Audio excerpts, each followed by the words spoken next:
Welcome sa panibagong series ng Engineer Jeremy Tutorials. So, ang pag-uusapan natin ngayon is about calculator techniques na pwede natin gamitin in solving and pagdating sa differential equations. So, we have few sample problems here. And ano nga ba yung mga steps na gagamitin natin? So, ang gagamitin kong calculator is yung emulator ng Canon F789 SGA na pinag-provide ng Canon Philippines yung emulator na to. Okay?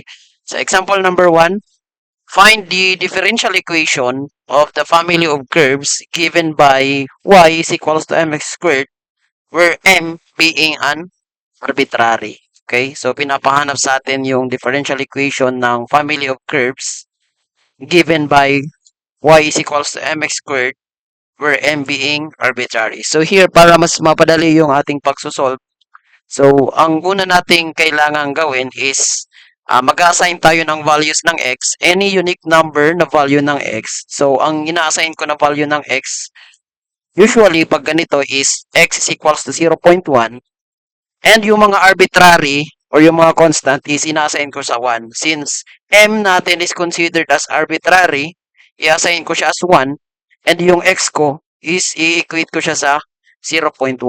Now, calculating for the value of y, we have y is equals to mx squared. If m natin is 1, y is equals to x squared. So, kung ikakalk ko ang x squared,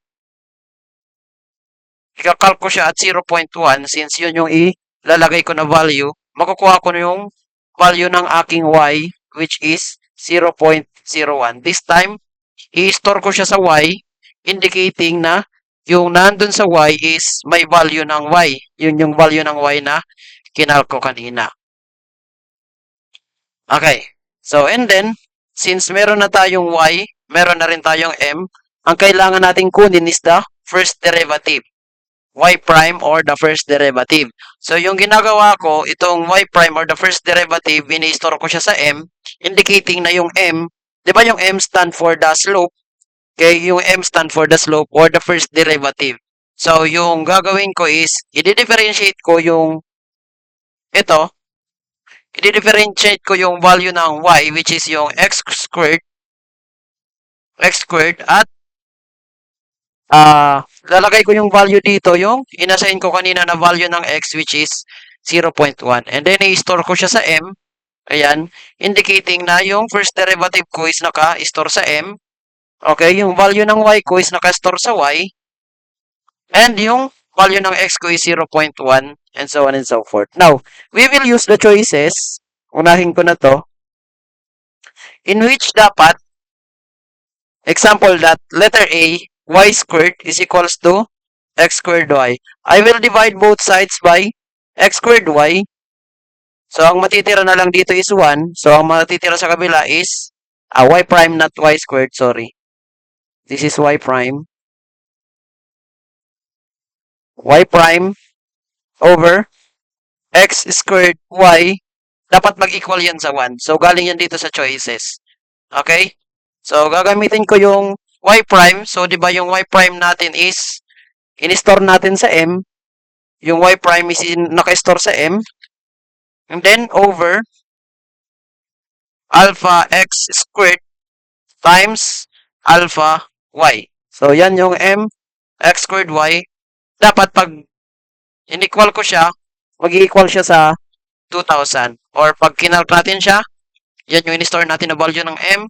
Ito yung value natin ng y or ng x. And ito yung value ng y na in-store natin. So, pag kinalk siya, pag hindi siya nag-equal sa 1, so therefore, this is not the correct answer. Let's try yung p natin. Sa b, y is equals to 2x y prime. So, divide na lang natin both sides by y. 1 is equals to 2x y prime over y. Okay? So, 2x, then y prime natin na m, over yung y. So, press equal. So, this is equal to 4. So, hindi rin siya yung tamang sagot natin. For letter C, 2y is equals to x squared times y prime plus 1. So, divide natin both sides by 2y. So, di ba magiging 1 na yan? 1 is equals to x squared times y prime plus 1 all over 2y. So, magiging x squared times yung y prime natin or yung m plus 1 over 2 times yung value ng y. So, 3 over 5. So, therefore, this is not the correct answer. Now, try natin itong last number na 2y. Dito na lang natin. Is equals to x, y prime. Divide natin both sides by 2y.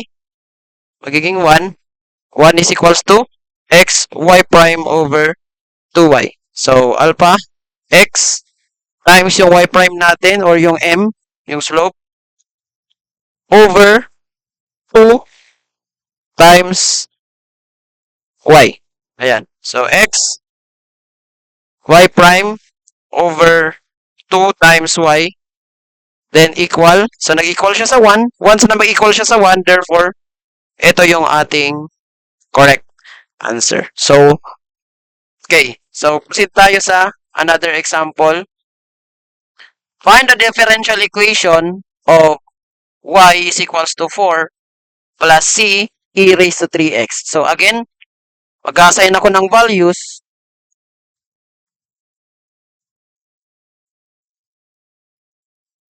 Okay?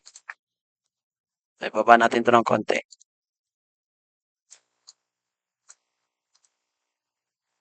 I will assign values since c, meron dyang c, yung c na yan, i-assign ko siya as 1, okay? And then yung x ko is 0.1 again. So, clear natin ito. Okay?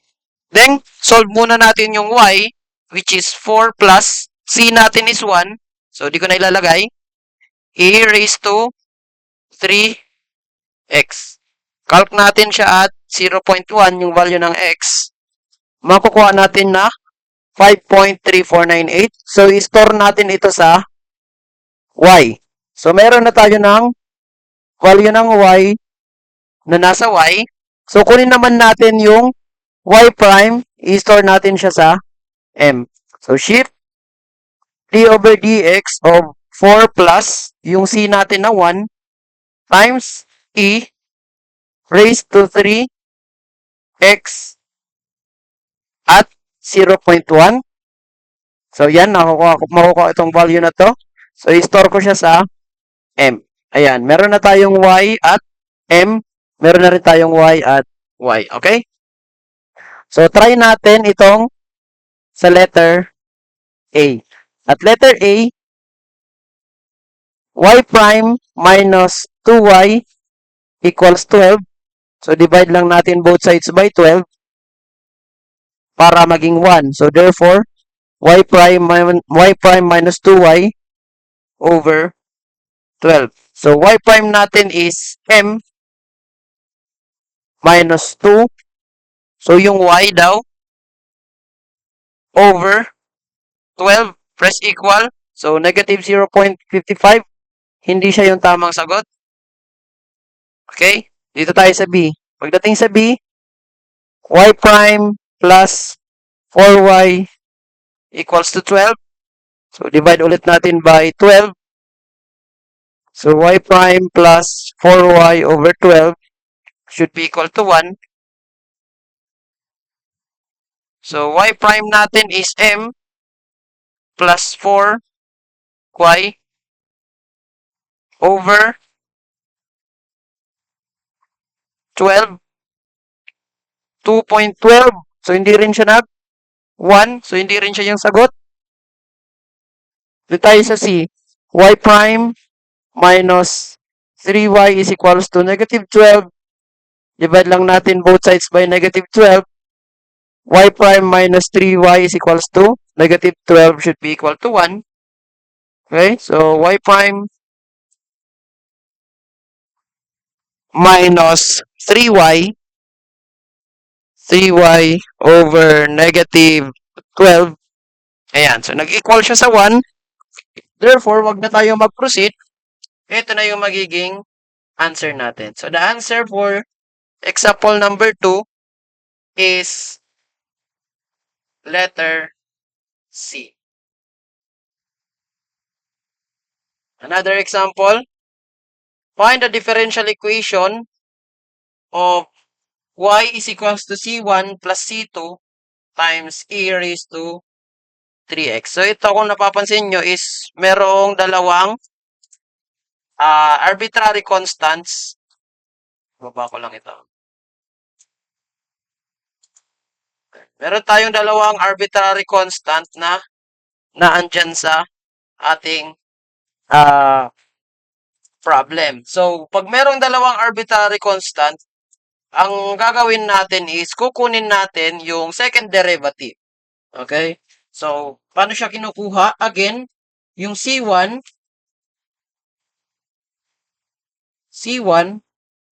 and C2, they are constants. Gagawin ko siyang 1. Okay? I-assign ko sila as 1. And then yung x ko, usually, gagamitin ko ulit is 0.1.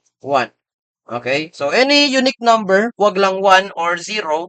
Kasi usually, baka mag-math error yung 1 or 0. Basta any unique number, ang gagamitin natin para i-substitute natin or yun yung ilagay natin na value ng x. Okay? So, let's solve first for y. And i-store natin siya sa y. So, meron tayo dyan na C1 which is 1 plus C2 na 1 times alpha E raised to 3x. Okay, we will calc this at 0.1. So, i-store natin siya sa y. I-store natin yung value sa y. Ayan. So, again, y prime, i-store natin yung value sa m. Differential of 1 plus yung C2 na 1 times alpha E raised to 3 times x at 0.1. Okay? So, equal. Makukuha natin yung pangalawang yung y prime natin which is i-store natin siya sa m. Okay? Now, paano tayo kukuha ng second derivative? So, yung second derivative, i-store ko siya sa a. So, kung naalala yung Caltech ng second derivative, 'di ba? Second derivative, may formula tayo na a minus m over delta x, in which yung a na yan, yung a, that is equal to the derivative f of x plus delta x. Ayan. Yan. Yan yung derivative nitong f times x plus delta x. Kumbaga, mag-a-assign ako ng value ng delta x. Mag-a-assign ako ng value ng delta x dito. So, ang ginagawa dyan is yung derivative. So, the same yung function na 1 plus e raised to 3x at 0.1. Ang nakadagdag lang dito is i-add ko yung delta x ko. Usually, very small number yung delta x. So, nilalagay ko siya at 1 times 10 raised to negative 5. So, di ba, very small number yung 1 times 10 raised to negative 5 na yan. So, i-equate ko siya. Ito na yung magiging a ko. So, i-store ko siya sa a. Ayan, i-store ko siya sa a para makuha ko yung y double prime. Now, to solve for the y double prime, simply alpha a minus yung m natin all over yung delta x, kung natatandaan, di ba yan yung 1 times 10 raised to negative 5. 1 times 10 raised to negative 5 yung delta x natin. So, therefore, makukuha ko yung y double prime ko, which is ito, 12.1489. Sabi ko kanina, yung y double prime is, i-store ko siya sa d. So, i-store ko to sa d, indicating na second derivative, yung d na yan. Okay? So, therefore, yung y double prime natin is equal to d. So, gamit tayo nitong choices. At a, yung choices natin dyan is,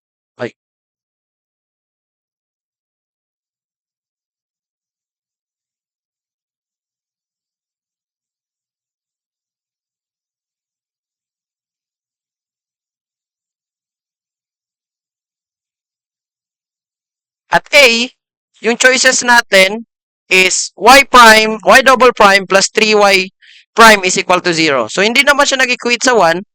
So, ang gagawin ko is yung 3y, okay? So, di ba?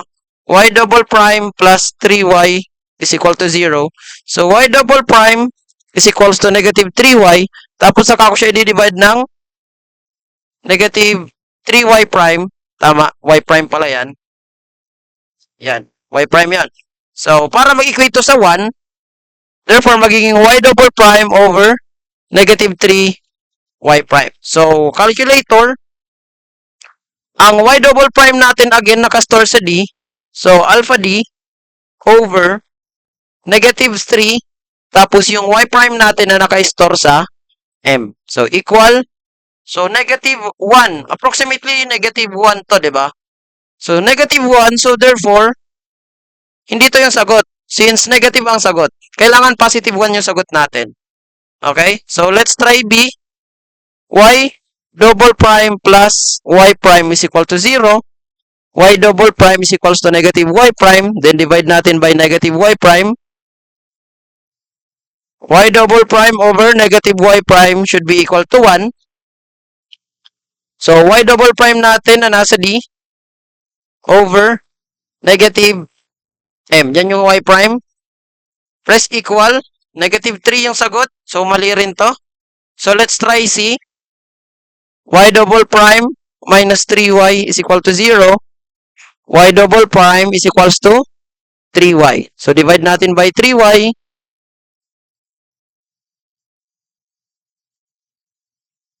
Wait. This should be y prime. Y prime yan. Y prime din to. Ayan. Y prime, y prime, y prime. So, y double prime over 3 y prime is equals to 1. So, naging positive. Itong D is our second derivative. Then, positive 3 y prime. Yung M is D y prime. So, press equal. Approximately, positive 1. Ito yung ating tamang sagot. Yung nasa letter C. So, ano pagkakaiba ng dalawa? Yung isa is, pag dalawa ng arbitrary constant, kukunin nyo is yung second derivative. Okay? And then, yun yung i-substitute nyo dun sa values ng y double prime. Okay, another example.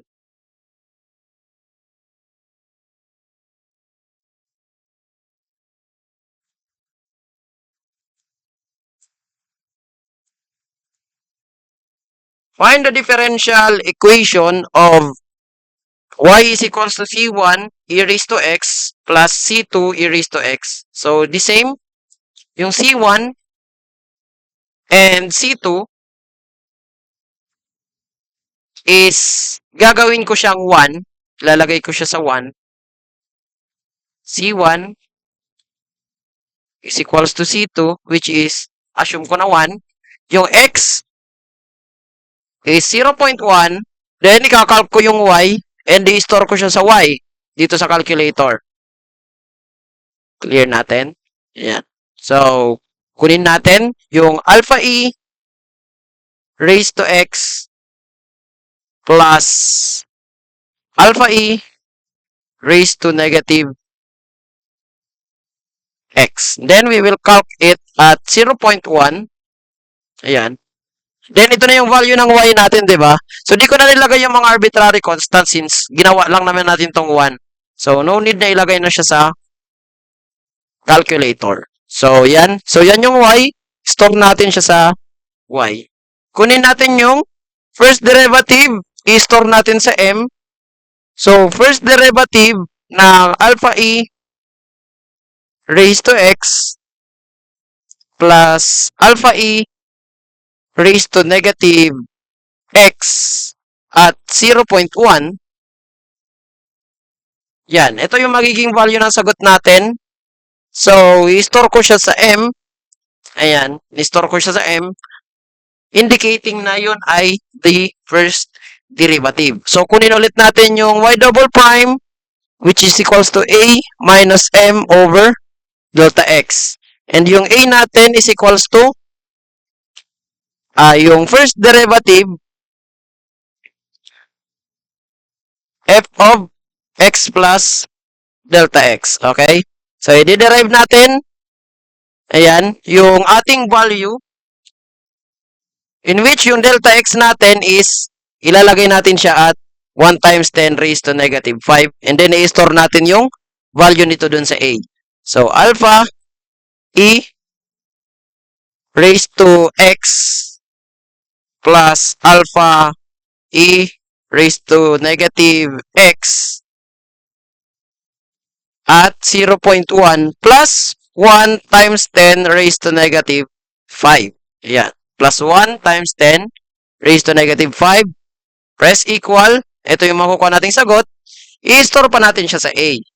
Then, kunin natin yung y double prime natin, which is alpha A minus m over yung delta x natin na 1 times 10 raised to negative 5. Okay? Press equal. I-store natin ulit to sa D. Okay? Yung y double prime natin is naka-store sa D. So, try natin itong isa. Sa A, at A, y double prime minus y prime plus y is equal to 0. Lipat ko yung y double prime minus y prime is equals to negative y, then saka ako i-derive or i-divide both sides by negative y.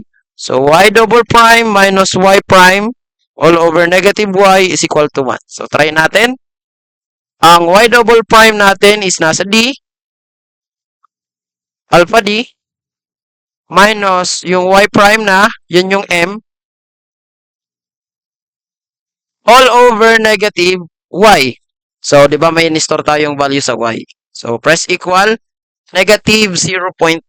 So, hindi siya yung correct answer natin. So, another, let's try yung option B, y double prime minus y is equal to 0. Y double prime is equal to y. Then, divide natin by y. So, therefore, y double prime over y is equal to what? Try natin. Alpha D over y. Okay? Yan, 1. Naging 1 na siya. So, therefore, this is already our correct answer. If you want to try natin. Y double prime minus xy is equal to 0. Y double prime is equals to xy. Y double prime over xy is equals to 1. Okay? So, yung D over alpha x times y, yan, 10. So, hindi siya yung sagot. Meanwhile, dito, sa y double prime plus y is equal to 0, magigitong y double prime over negative y is equal to 1. So, D over negative y. So, negative 1 siya. So, negative 1 siya. So, hindi rin ito ang sagot. Letter B yung correct answer natin. So, di ba? Mas napapadali yung pagsosolve natin ng mga ganitong uri ng problems. Kaysa dun sa lengthy equations na medyo delikado pa kung magkamali pa tayo sa sign. And for our final example for this video, ayan, so find the differential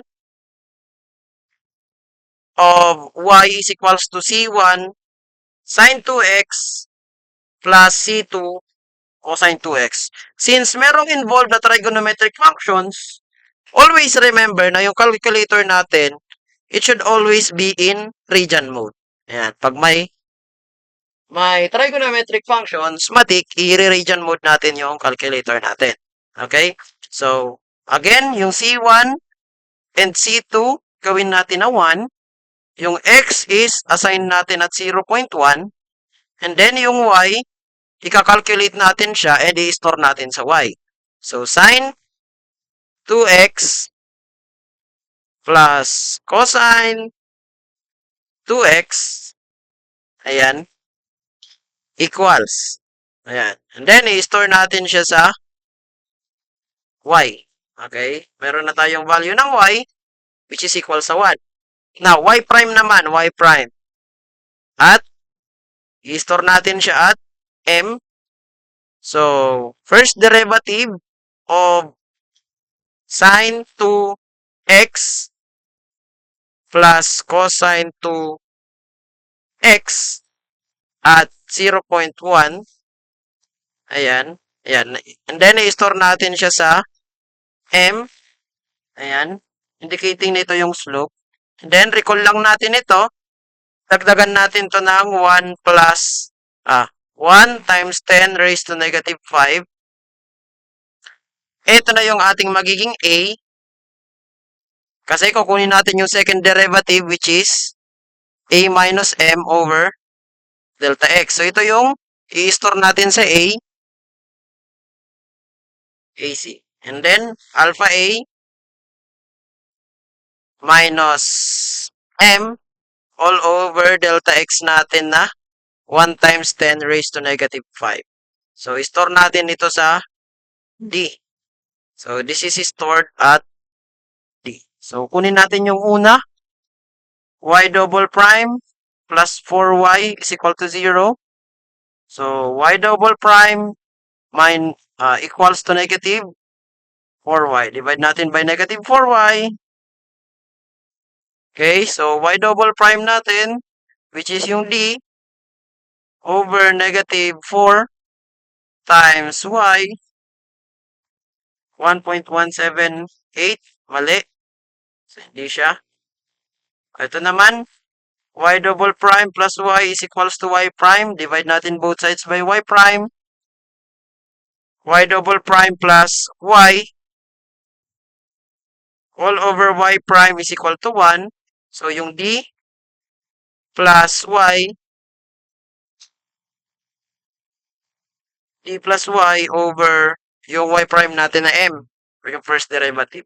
So, negative. Mali rin siya.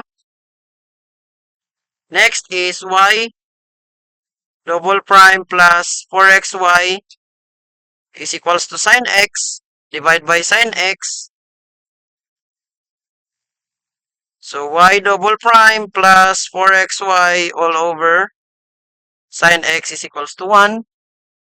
Y double prime na d plus 4xy over sine x. Ayan, math error. So, hindi siya pwede. Ay, ako pala. Kasi, calc. Ayan. Wala tayong value ng x. Lagay natin yung value ng x sa 0.1. And then yung y natin na 1. Okay, so negative 43. So, hindi rin to. So, try natin yung d. X, y double prime is equals to negative y. Then divide natin by negative y. X, y double prime over negative y is equals to 1. So, alpha x times double yung second derivative over negative y. Calc. Yan, equal, equal, equal.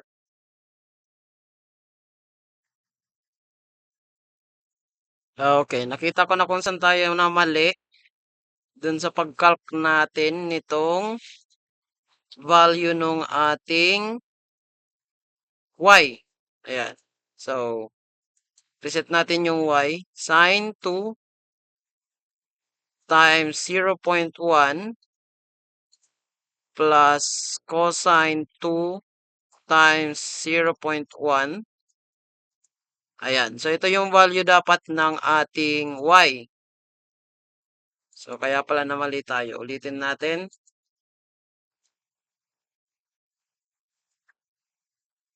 So, the rest, okay naman na yon.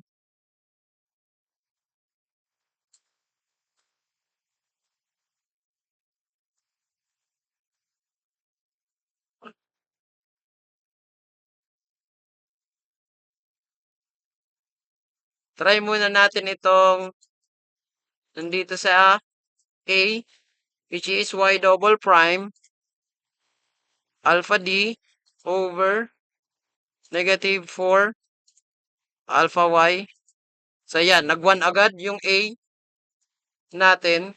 So, A is our correct answer. So, nagkamali lang kanina nung nag-calc kasi nung pinag-calc natin yung sin 2x plus cosine 2x, pag kinalc natin siya at 0.1, namali yung nalagay kanina. So, namali siguro yung na-input natin na value ng x. Basta ganun lang. Kunin nyo yung y, store sa y. Kunin yung y prime, store sa m. Then, yung second derivative, i-store natin sa d. So, that's how ganun tayo mag-solve ng differential equation given of a function or yung kanyang general solution.